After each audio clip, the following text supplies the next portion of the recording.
It's Odin and Freya from 59 Degrees of Hope here in Orkney. We're in the harbour today in St Margaret's Hope. Known as the Hope, or just the Hup to locals. Okay, so while the rest of Britain was sweltering in a massive heat wave, this was taken on the 14th of August this year. And it was crazy temperatures, wasn't it?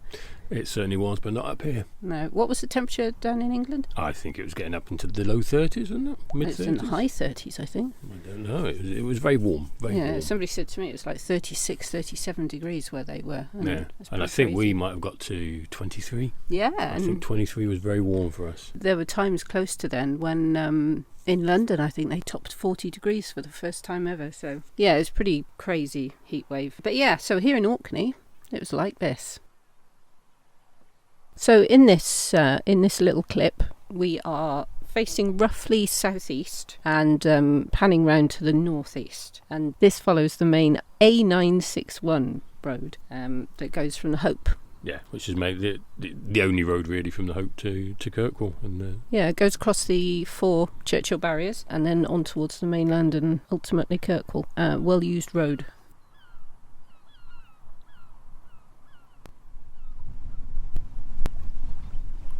And here you can see St Margaret's Hope, and this is the old part of the village, and you can see there's traditional old stone houses, and obviously some of them have slipways so they can have easy access onto the water. Yeah, so there's 2 main roads in the village. There's Front Road, which is the one you can see here, and then behind that there is the back road. Yeah. See, we're panning into the church in St Margaret's Hope, which was opened in 1856. There was an earlier chapel here that was dedicated to St Margaret that the village is named after.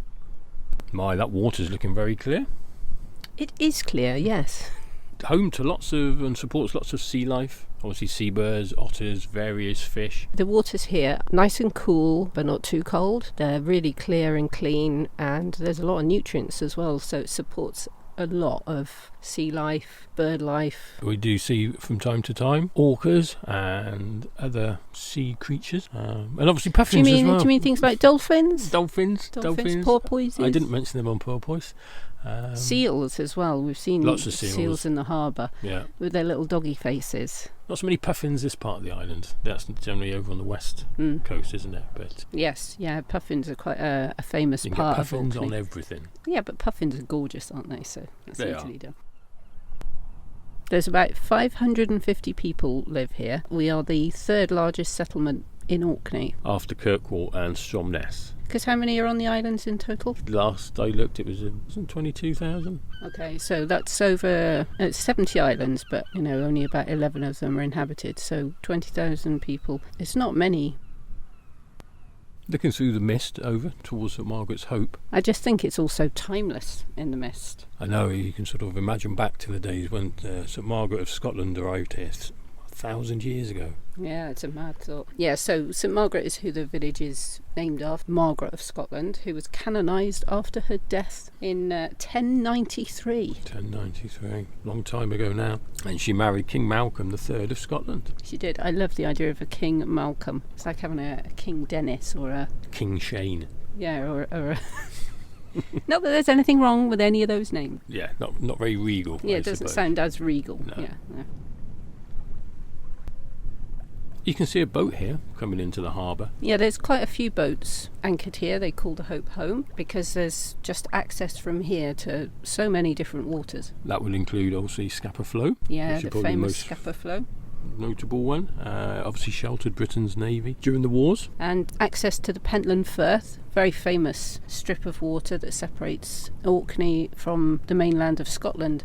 Well known for being a pretty treacherous place. When you cross it on the ferry, it's can be very, very treacherous. I've had a few treacherous crossings on there. No, he hasn't. I fell off a chair. He did fall off a chair once. The chair fell over and I fell over with it. To be fair, it's probably more his fault than the chair's fault, but yeah. I disagree. Yeah, it's treacherous really because there's lots of whirlpools. Lots of eddies. It's just a very swirly. And, well, you get the two, almost like I say, don't you? The two seas meeting, don't you? And the water flows really quickly from one side through to the other as the tide changes, and it can be quite crazy. You've got to know your stuff if you're piloting a boat through there. Yeah, absolutely. Do not try and cross the Pentland Firth in anything unless you're an actual pilot and you know what you're doing. But what's crazy is that when people first crossed the Pentland Firth, they would have done it in very small boats. Mm-hmm. And having crossed it on the ferry, every time you go over you just think, wow. Well, I also think probably many died as well. I suspect that to be the case. I suspect quite a few died before they worked out, the best times and places to avoid and things. Well, best times, yeah. As I say now, I think there's 3 sailings a day from the Hope. Yeah, 3 sailings unless we have a major storm. If we have a big enough storm, I mean, the Alfred, which is stationed here in the Hope, the Alfred is a pretty sturdy vessel, and they sail in most weathers, don't they? They do. It does have to be very rough before they counsel them. So generally speaking, yeah, you're looking at the 3 sailings a day. Yeah. 7 days a week. Yeah, if there's a bad enough storm, then they do stop the sailings. And if it's really bad and the wind's just from the wrong direction, then the Churchill Barriers get closed as well, don't they?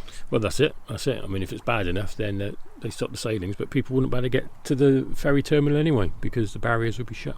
Yep. And most people would be coming over the barriers from the mainland. And if the ferry is cancelled and the Churchill Barriers are closed, then for a short time, on South Ronaldsay, we become a separate little island again for a time. And it's quite a strange thought, isn't it, that you literally can't get off the island. Yeah. It's, but yeah, quite a cosy thought as well in a way, isn't it? It can be, yeah. I mean, there is that tiny little airstrip at Lambsholm, isn't there? So if you had a small plane, you could get off. But if the weather was that bad, it wouldn't be flying anyway. Well, no. I mean, if it's going to stop the ferries and close the barriers, you're not going to be flying a small plane. In the time that we've been here, I think the barriers have only been closed a couple of times that have affected us, haven't it? Yeah, I mean, it's more than a couple of times. Yeah, but I mean, in terms of affected me, particularly getting into and from work. Yeah. If they're closed during the day, it doesn't affect me. No, I would say that maybe last winter they were closed more than previously, wasn't it? Last winter, I think they were closed, half a dozen times. Although some of those times it was only for an hour or two. Yeah, and maybe as I say, during the middle part of the day when it's not as important for people getting to and from work. But, yeah, because it's the tides. So it's really, if the weather's really bad but the tide is low, then the barriers can still be open, that's fine. But if the weather's really bad and the high tide is around the island, then that's when the barriers have to be shut. Yeah. Because, the big waves actually crash over the barriers. And you have a short time either side, don't you, where you can cross. I mean, it's you a can, bit dicey. But as the signs always tell you, you are crossing the barriers at your own risk. If they do close them, physically you could still get across. There's no gates or things that they put in place. They will sometimes have cars from the people from the maritime place or wherever it might be that actually do monitor it. But a lot of the time, you're left to be sensible and not cross them. But they very rarely actually physically shut them, if at all. Yeah, I don't think I've ever seen them physically shut. Sometimes there'll be a van, at the start end of the barriers, and and everybody knows to keep an eye out. Anyway, on Twitter, if you want to have a look for it, there is a Twitter handle, which is, I can't remember what it's called. It's probably called Am I Shut?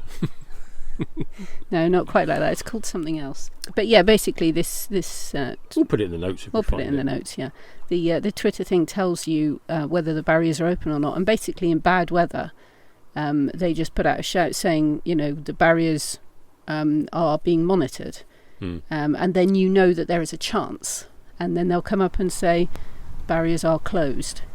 But yeah, so basically you can cross. Yeah, I mean, sometimes as you leave the Hope, there sometimes will be a sign put up saying the barriers are shut. A lot of times there isn't, so you can leave from the Hope, get all the way to the barriers before you know that they're closed.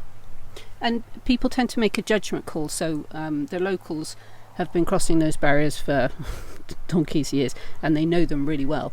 So if they feel that it's safe, then they will cross, and if they don't feel it's safe, they won't cross. And generally speaking, there's hardly any accidents on there. So it's a system that works well.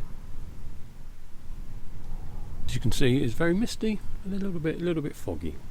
Would you say mist or would you say fog? I would say mist because it's a little bit damp. I think fog is drier. Yeah, I mean the difference between mist and fog is purely how far you can see into it. Mist is lighter than fog, Yes. but I would say from this day it went from fog to mist, but yeah, so it's a pretty misty day.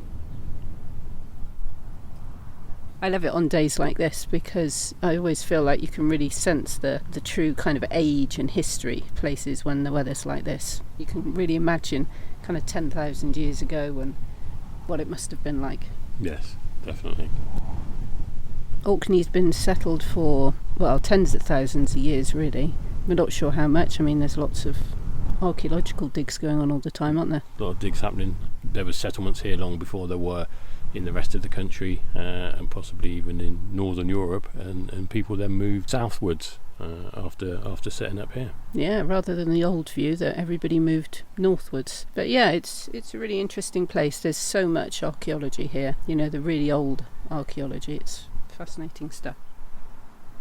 But this lighthouse that you can see here was bought by Pentland Ferries at the start of 2022 to raise money via an auction for the clan cancer support. Yeah, they did a fundraiser called Light of the North. Yeah, so they bought this little lighthouse and put it on the pier here, which is really cute. Yeah, it's very decorative and adds a bit of colour, especially on a misty day. There's a little plaque about it, and I will try and find a picture of that. Is it a small lighthouse? It is a small lighthouse, yes. But would you call it a small lighthouse in Orkney?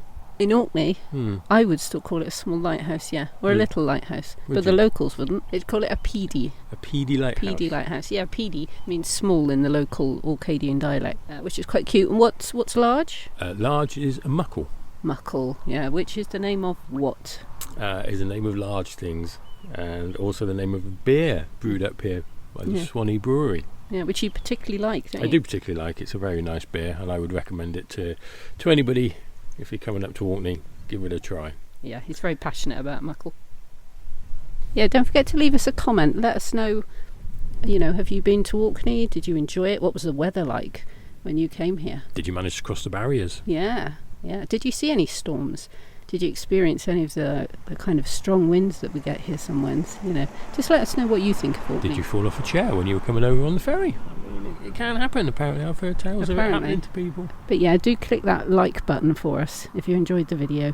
We really appreciate it. We all know how YouTube works, and if you could give us a like, it really helps. There's a final clip coming up of the village, and we're just going to leave you to that one in peace and quiet, in the mist. Yes, we've done enough talking for now. We'll leave you to enjoy the scenery. Bye! Bye!